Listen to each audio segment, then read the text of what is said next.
తాకట్లో ఉన్న మీ బంగారాన్ని విడిపించి ఆ రోజు ఆన్లైన్ రేటుకి కొంటాం. Sharma gold company.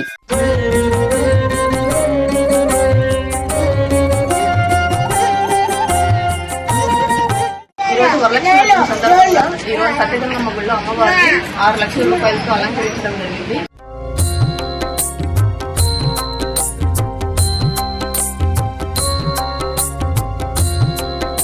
ప్రతి సంవత్సరం ఇలాగే ఇక్కడ అలంకరించడం అలవాటు. ఈరోజు మనమంతా ప్రశాంతంగా అమ్మవారి మొక్కుకుంటున్నామంటే దానికి ముఖ్య కారకులు ఆలయ ధర్మకర్త సెట్టోలు సుబ్రహ్మణ్యం రెడ్డి. ఆయన వల్ల ఈరోజు మనం అందరూ కూడా అమ్మవారిని ప్రశాంతంగా దర్శనం చేసుకుంటున్నాం. పాతపేట సత్యగంగమ్మ గుడి యందు ప్రతిరోజు నిత్యం అమ్మవారికి విశేషంగా పూజలు జరపబడును. అదేవిధంగా ఎవరో ఒకరు పాతపేట సభ్యులు అన్నదానము ప్రసాదాల పంపిణీ చేస్తూనే ఉంటారు.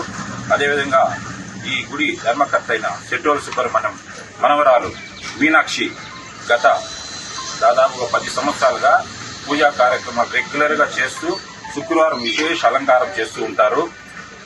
అందులో భాగంగానే ఈరోజు వరలక్ష్మి నోముల సందర్భంగా మీనాక్షి 6 లక్షల రూపాయల నగదుతో అమ్మవారికి విశేష అలంకారం చేశారు.